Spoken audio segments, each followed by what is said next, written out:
कामासाठी संत अवतार घेतात. अवतार तुम्हा धराया कारण वाढावया सुख भक्ती भाव धर्म कुळाचार आणि विठोबाचे नाम या 6 कार्यासाठी देवाचा अवतार. अवतार आणि उद्धार या शब्दामध्येच नातं जुळतं. नातं म्हटलं की प्रत्येकाच्या डोळ्यापुढे चित्र उभं राहतं ते शेवटच्या दिवसाचं.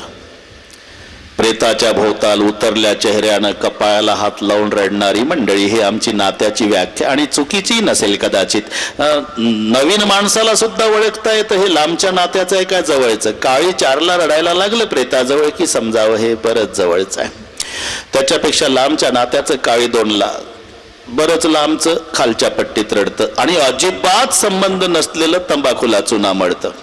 त्याला काही माणसं विचारतात रडारड चालली राव तुम्ही तंबाखूला चुना मळता. हो का आम्ही शेजारच्या गावच्या आमचं कोण लागलंय कोण मेलंय म्हणून बघतो. ज्याचं नातं नाही ती माणसं रडत नाही. रडतात कोण ज्याचं नातं आहे. आणि म्हणून मन भूला भूला फिरे जगत में कैचा नाता है. कोण किती दिवस रडतं कशा पद्धतीनं रडतं. जब तक जिये माता रोवे बहन रोवे 10 मासा 13 दिन तक तिरिया रोवे फिर करे घरवासा. जन्मभर रडती तिचं नाव आई आहे. जन्मभर हे नातं पा जन्मभर रडते आई.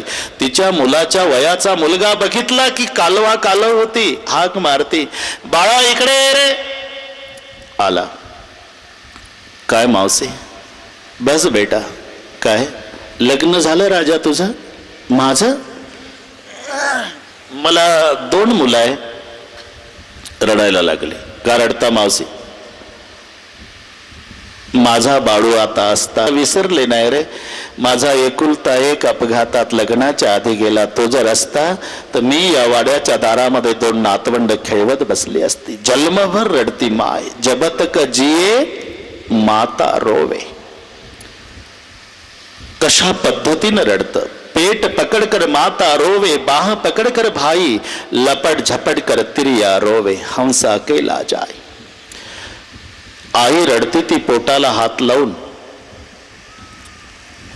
पूजनीय महाराजांचे शब्द पाठ आहे तुम्हाला. जिने कळ सोसलेली ती महाराजांच्याच तोंडून ऐकावं. तिला लेकराची कळकळ असते. तिने कळ सोसलेली असते. पेट पकड कर माता रोवे. स्वतःच्या पोटाला हात लावून रडते आई. का तिला आठवण येते बाळा याच पोटात 9 महिने 9 दिवस ठेवला होता तुला. अपेक्षा होती तुझ्या खांद्यावर जायची राजा पण माझ्या आधी गेलास म्हणून पेट पकड कर माता रोवे बाह पकड कर भाई. कोणताही भाऊ भावापासून बाहुबलाची अपेक्षा करीत असतो आणि त्याला कळून चुकतं की आता माझं बाहुबल गेलं म्हणून प्रेताचे हात हातात घेऊन रडतोय तो भाऊ. आणि लपट झपट कर तिरिया रोवे हंसा केला जाई. कपाळ बडवून बडवून रडते ती पत्नी. रडतात नाते संबंधाने तसे संत समाजासाठी रडतात. सुखिया सब संसार है खावे और सोवे दुखिया कबीर है जागे और रोवे. समाज सुखी आहे का जेवण करतो आणि झोपी जातो. संत मात्र दुःखी आहे जागे राहतात आणि रडतात. संत जागे का राहतात. तुम्हा आम्हाला जाग ठेवण्यासाठी. ते स्वतः जागे राहतात. जाग व्हा म्हणण्याचा अधिकार कोणाचा आहे. जे आधी जागे आहे. तुम्ही सोडा म्हणण्याचा अधिकार कोणाचा आहे ज्याची सुटलेली आहे. मला वाटतं ही चांगली कळती मराठी तुम्हाला. नाही तर भाषण चाललं दारूबंदीवर संतांची प्रमाणं पाठ करून तेवढीच प्रमाणं ती चिठ्ठीवर लिहून आणलेली असतात. काय गाडा अभ्यास आहे म्हणतात लोक. वारकरी हाडाचा गाथा पाठ करून मेला तरी कुत्र विचारणार नाही पण त्यांनी भाषणात 2 प्रमाण म्हणू द्या सगळे टाळ्या वाजवतात. केवढा गाढा अभ्यास आहे. अरे तेवढेच प्रमाण आहे. कोणीही भाषणात ते 2च पाठ केलेले असतात. तेवढेच असतं. ते आहे तसं. समजा कल्पना करा. ही निंदा नाही वस्तुस्थिती. आम्ही करीतही नाही वस्तुस्थिती. कल्पना करा. कल्पनेला काही खर्च आहे का. सोनिया गांधी जर आल्या आळंदीला एका पुण्याच्या विद्वान माणसाने एक चिठ्ठीवर लिहून दिलं मॅडम हे एवढं रूप पाहता लोचनी सुख झाले व साजनी. त्याचा उच्चार करा. आळंदी आहे. हो ठीक आहे वाचता येत असेल पण उच्चार होत नाही. मराठी काही एवढी सोपी नाही. उच्चार होत नाही ना. उच्चार करणं शक्य नाही. अजूनही आंबेडकर महात्मा गांधी लोकमान तिलक असंच चालू आहे. जमत नाही ते. मग प्रयत्न केला आणि सांगितलं आनंदी के संत ज्ञानेश्वर कहते हैं यूप पाहता योचनी सुख झाला साजनी. एवढ्या शब्दानं टाळ्या वाजवतील का नाही लोक. केवढा अभ्यास गाडा आहे ते. पूजनीय महाराजांना कल्पना असेल 78 मला वाटते 80-81 साली 2 साधू पूजनीय महाराज पूर्वीपासूनच आहे. दोंडा महाराजजी देगलूरकर, कंदारकर महाराज. तेव्हाचा काळ 1 मासाचा अधिक मास 1 महिन्याचा सप्ताह आपल्या आळंदीला असायचा. गुराडे पाटील ते तुम्हाला आठवत नसेल 80-81ची गोष्ट आहे. त्या आळंदीला एक कुत्र बरोबर कीर्तन सुरू झालं की 2 पखवाजाच्या मध्ये येऊन बसायचं. लोकही आदराने रस्ता द्यायचे.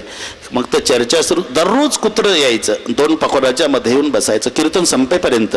लोकांमध्ये असं कुतूहल आणि चर्चा सुरू झाली नाही पूर्वजन्माचा वारकरी असला पाहिजे. कुत्र संत असेल व्हावे त्याचे द्वारी स्वान याती असू शकेल. कुत्र्याबद्दल तर खूप प्रेम. ते 15 दिवस. पण 15 दिवसांनी तपास केल्यावर कळालं की कुत्र कीर्तनाला येत नाही, पखवादाची उरलेली कणिक खायला येतं. तसंच त्या प्रमाणाचा काही संबंध नाही. भाषण रंगवण्यासाठी असतं संतांची. तिकडे पाहत नाही मी, तुमच्याकडे पाहत ते संतांची प्रमाण पाठ करून. दारू मुकावे मान दारुणी अब्रू जायचे, दारू बहु दुर्गंधी दारुणी धक्को खायचे, कहे दास करगड़ी अखिर नरक मजाए छे, दारू गांजा मत पी यारो अक्कल गुंग हो जाती है, अपने कमर का दाम खर्च कर मुंह में मक्खी आती है. टाळांचा कडकडाट लोकांनाही वाटतं यांच्या भाषणानं आपलं गाव व्यसन मुक्तीच्या क्रमांकात नक्की पहिलं येणार. हो पण भाषण चाललं कोणाचं? ज्याला जास्त झाली त्याचं. आता सुटेल का बाकीच्यांची? म्हणून तुम्हीही सोडा म्हणण्याचा अधिकार त्यांचा आहे ज्याची आधी सुटलेली आहे. तसं जाग व्हा म्हणण्याचा अधिकार त्यांचा आहे जे आधी जागे आहे. म्हणून संत जागे आहे, जागे और रोवे. मग जागे आहे म्हणून ते म्हणू शकतात उठा जागे व्हा रे आता, होईबा जागा होईबा जागा, जगजोगी जगजोगी जाग जाग बोलती मज निरंतर जागविती का. ते स्वतः जागे आहे. जागे और रोवे. आणि रडतात का? अति जलद गतीनं अधोगतीला जाणाऱ्या जीवाचं कसं होईल. आणि म्हणून संत रडतात. बुडत आहे जन न देखवे डोळा, येतो कळवळा मनोनिया, येतो हिताचा कळवळा, पडती हाती मनोनी काळा, काळा हाती पडती म्हणून हिताचा कळवळा येतो. याकरता संत रडतात. संत कोणालाही म्हटल्या जात नाही. संताची लक्षणं तुम्हाला माझ्यापेक्षा जास्त पाठ आहे. अद्वेष्टा. आपण गीता पहा. अद्वेष्टा, जो कोणाचा द्वेष करत नाही. द्वेषाते नेण्याची काही आप परू नाही चैतन्य जैसा. जसं चैतन्याच्या ठिकाणी आपपर भाव नाही. चैतन्य म्हणते का देह भिकाऱ्याचा आहे, लाडोदार तुकडा मागावा लागतो, इथे 5-10 वर्षे थांबावं. हा देह श्रीमंताचा आहे, इथे मिष्टान्न मिळतं, बरेच वर्षे राहावं. चैतन्याजवळ वसिलेबाजी नाही. आपपरू नाही चैतन्य जैसा. जसं हे काही ग्रामपंचायतमध्ये मजेदार बोर्ड असतात. आत येताना एक ग्रामपंचायत आपले सहर्ष स्वागत करीत आहे. आणि बाहेर पडताना बरं का अशोकराव, ग्रामपंचायत आपली आभारी आहे. येणारं कोणी असू द्या, बोर्डात काही फरक नाही. भाषण देणारा येऊ द्या तरी ग्रामपंचायत आपले सहर्ष स्वागत करीत आहे. कीर्तनकार महाराज येऊ द्या, ग्रामपंचायत आपले सहर्ष स्वागत करीत आहे. तमाशा मंडळी गावात येऊ द्या, बोर्डावर आहे, ग्रामपंचायत आपले सहर्ष स्वागत करीत आहे. दारू विकणारा येऊ द्या, ग्रामपंचायत आपले सहर्ष स्वागत करीत आहे. गाव झोपल्यावर रात्री 12:30ला चोरट्यांची टोळी येऊ द्या तरी बोर्ड आहे, ग्रामपंचायत आपले सहर्ष स्वागत करीत आहे. बरं, जाताना कीर्तनकार कीर्तन करून निघाला तरी बोर्ड आहे, ग्रामपंचायत आपली आभारी आहे. दारू विकून दुकानदार निघाला तरी बोर्ड आहे, ग्रामपंचायत आपली आभारी. तमाशा मंडळ तमाशा करून निघाला तरी बोर्डावर आहे, ग्रामपंचायत आपली आभारी आहे. सगळ्या गावातल्या तिजोऱ्या मोकळ्या करून 2:45ला चोरटे निघाले तरी बोर्ड आहे, ग्रामपंचायत आपली आभारी आहे. तसं चैतन्याचे आपपर भाव नाही. तो कोणी असू द्या. का लावणी जयाने केली खांडावया घाव घाली, दोघा एकची सावली वृक्ष दे जैसा. जसा झाडाचा जैसा आम का पेड़ वैसा संत का हेत, नीचे से मारे पत्तर ऊपर से फल देत. वृक्षाचा जसा स्वभाव आहे, आंब्याच्या झाडाला कैऱ्या आल्या तुम्ही दगड मारून पहा, दगड मारणाऱ्यावर झाड रागवत नाही, दगड मारणाऱ्यालाही 4-2 कैऱ्या बक्षीस देत. हा झाडाचा स्वभाव आहे. तसा संताचा स्वभाव आहे. किती त्रास माऊलीला दिला. आता माऊली शब्द आला की आमच्या पुढे महाराज उभे राहतात. रडून रडून महाराजांनी सांगावं, रडून रडून श्रोत्यानं माऊलीचं चरित्र ऐकावं ते महाराजांच्या तोंडून. आम्ही कितीतरी वेळा समाधीच्या सोहळ्याच्या वेळेला नुसतं भजन असलं तरी नुसतं ऐकताना रडावं. इतकं माऊलीमय जीवन ज्यांचं झालेलं आहे ते पुढे बसलेलं आहे. एवढा त्रास दिला, पण जेव्हा गुरुदेव निवृत्तीनाथ प्रसन्न होतात, काय पाहिजे ते मागा दादा, एकच अपेक्षा आहे, जन्मभर ज्यांनी आम्हाला त्रास दिला त्यांचा दुर्जनपणा जाओ, जे खळाची व्यंकटी सांडो. खळ मरो म्हटलं नाही. मग आता विज्ञान युगामध्ये शुगर फॅक्टरीचं कौतुक केल्या जातं. काय विज्ञान पुढे गेलं महाराज, इकडनं ऊस घातला का पलीकडे पोत्यात साखर पडते. बरोबर आहे, ऊस घातल्यावर साखर पडते ना, एरंड किंवा शेवरी घाला ना, इकडून येते का साखर. ती प्रक्रिया होऊन ऊसाची साखर होतीच. त्याहीपेक्षा श्रेष्ठ कारखाना संतांचा आहे. शुगर फॅक्टरीमध्ये इकडनं ऊस घातला तर पलीकडे पोत्यात साखर पडते. संतांच्या कारखान्यात इकडून दुर्जन घाला, पलीकडे सज्जन बाहेर पडतो. आपणा सारिखे करीती तात्काळ. आणि म्हणून विंचू वाईट नाही, विंचवाची नांगी वाईट आहे. तेवढी नांगी काढली की तो हरिभक्तपरायण आहे, काही करत नाही विचारत. म्हणून संतांचं कार्य पहा, विंचू मरो म्हणत नाही, त्यांचा नांगी काढायची. तसा दुर्जनपणा जाओ, दुष्टपणा जाओ, जे खळाची व्यंकटी सांडो. समर्थ रामदास स्वामी भिक्षेला येतात आणि ती माऊली सारवत होती. तेव्हा पूर्वी सारवायची पद्धत होती, आता सारवणं संपलं. नाही तर ती कविता असायची ना मुलांना, पूर्वीच्या कवितेमध्ये प्राण होता. विद्यार्थी अभंगासारख्या चाली लावून कविता पाठ करायचे. आता ते मजा संपली कवितेतली सुद्धा. नाही तर खेड्याचं वर्णन, फुटे क्षितिजी तांबडे जो न थोडे, तोच जागे हो तसे सर्व खेडे, तरुण आखाड्याकडे धाव घेती, वृद्ध भूपाळा प्रभूस आळवीती. माता माऊल्यांचंही वर्णन होतं. उठुनी गृहिणी लगबगा अंगणात, सडा संमार्जन करीत राहतात. आता जर 2011 मध्ये कवीला कविता लिहायची असली तर सडा संमार्जन असेल का? उठुनी गृहिणी लगबगा अंगणात, ओल्या फडक्याने फरशा पुसतात. आता आहे काय दुसरं? ते माऊली सारा आपलं मजेनं चाललं बा. मला काही वाटत नाही आपल्या मायबापाच्या पुढे मुलानं बोलावं असं चाललं अशोकराव, आज होऊन जाऊ द्या. मग ते सारवत होती ती माऊली. आणि समर्थ रामदास स्वामी भिक्षेला येतात. बघितलं तब्येतीनं चांगले होते. एवढा जाडजूड आहे, नुसता ऐत खाऊ मधुकरी मागतो, ते पोतेरच फेकून मारलं. स्वामीला राग आला नाही. रामरायाची इच्छा म्हणून भिक्षा समजून पोतेर स्वीकारलं. रामदास स्वामी घरी आले मठात, ते स्वच्छ धुवून काढलं, त्याच्या चिंध्या चिंध्या केल्या. सायंकाळी त्याच्या वाती वळल्या, दिव्यामध्ये तेल घातलं. त्या रामरायाच्या मंदिरामध्ये ते दिवे लावले, तेव्हा लाइटिंग नव्हती. आणि त्या दिव्याच्या प्रकाशात जेव्हा श्रीरामाची मूर्ती उजाळून निघाली, नमस्कार करताना रामदास स्वामीच्या डोळ्याला धारा लागल्या आणि रडून मागितलं, रामराया, मला दारोदार भीक मागण्याची सवय आहे. धन दौलताची मागणी नाही माझी. माझी एक अपेक्षा आहे, एक मागणी आहे.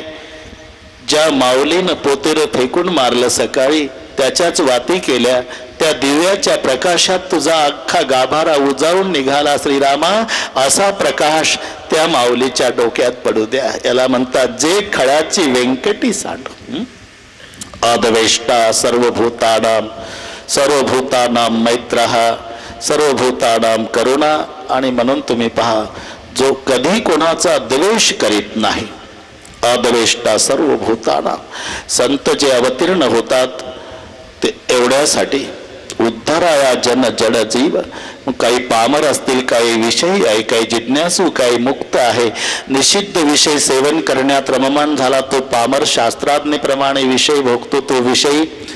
ज्याला बंधन नाही तो मुक्त, पण जो जिज्ञासू, ज्याला कळालेला आहे बंधन आणि बंधनातून सुटण्याची धडपड ज्याला आहे, त्याला हा प्रश्न पडतो, कै मी उद्धार पावेन, कै कृपा करील नारायण, ऐसे तुम्ही सांगा संत जन करा समाधान चित्त माझे. कै मी उद्धार पावेन. अरे साधूची संगती तरणोपाय. तरायचं असेल तर संताची संगती करावी लागेल.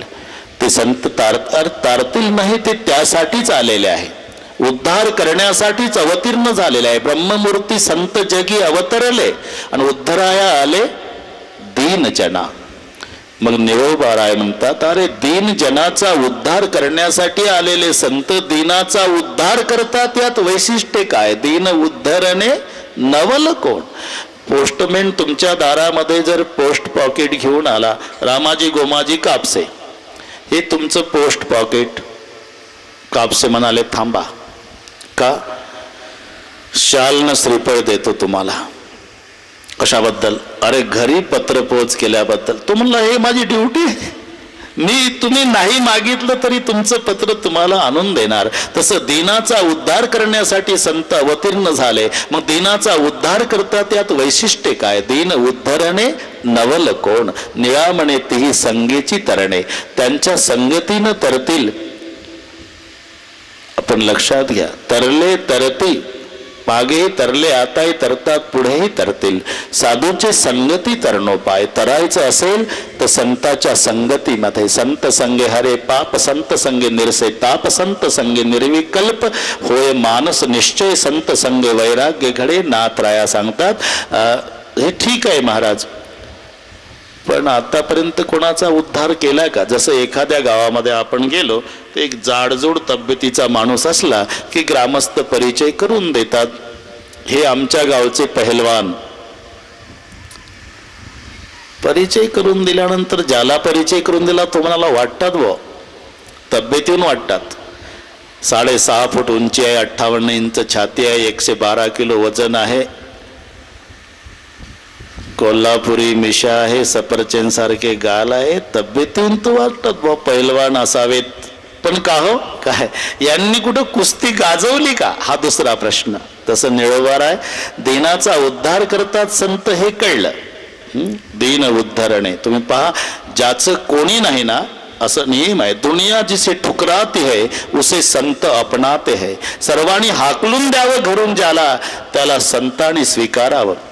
ते गडगंज श्रीमंत, एकुलती एक मुलगी 22 वर्षाची, डोक्यात जखम झाली, जखम चिघळली, ती किड्यानं डोकं अख्खं पांढरं झालं, दुर्गंधी सुटली. सगळे गावकरी त्या श्रीमंताकडे आले, सांगितलं पाटील जेवण जात नाही आम्हाला या दुर्गंधीमुळे, आम्ही निर्णय घेतला गाव सोडून जातोय सगळे. नाही जाऊ नका तुम्ही, मी माझ्या मुलीची व्यवस्था करतो. म्हणून बापानं त्या मुलीला 1 किलोमीटरवर शेत होतं, तिथे बांधावर झोपडी बांधून दिली. 22 वर्षाची गोरी गोमटी देखणी श्रीमंताची एकुलती एक मुलगी, काळा केसाचं डोकं पण किड्यानं पांढरं झालेलं, दुर्गंधी सुटलेली. तिचं तांब्यात पाणी ते भाकरी नेऊन द्यायची बांधावरच मायबाप, तिथून ती घेऊन जायची. प्राण जात नाही, सहन होत नाही तिला. 4-5 दिवस गेल्यावर एक वैद्य आला. वैद्याने उपाय सांगितला, पाटील तुमची मुलगी बरी होईल, जखम नीट होईल, पण एकच उपाय जगात आहे, ते जखम कुत्र्यानं चाटली पाहिजे. कुत्र्याच्या लाळेमध्ये जखम नीट करण्याची क्षमता आहे. मग ग्रामस्थांना हे सांगितल्यावर ग्रामस्थ मदतीला धावले. सगळ्या ग्रामस्थांच्या मदतीनं गावातले सगळे कुत्रे त्या बांधाकडे हाकून लावले, पण कुत्रे बांधापासून दुर्गंधी सहन न झाल्यानं वापस आले. मायबापाने टाकून दिलं नवत नाही, कुत्रे सुद्धा स्वीकारत नाही. अजून 2 दिवस गेले. 2 दिवसांनी एक फटिंग महात्मा, भगव्या वेशाचा साधू, हिमालयात तप करणारा, नखाच्या चुंबळी झालेल्या तपस्वी संत चुकून त्या गावात आला. रात्र काढायची म्हणून हनुमानजीच्या मंदिरात थांबला. सायंकाळची वेळ, वाघाच्या कातड्यावर बसलेला, पुढे कमंडलू ठेवलेला, लोक दर्शनाला हनुमानजीच्या येतात. त्यांचंही दर्शन 5-25 सर्व लोक जमलेले. जमल्यानंतर साधू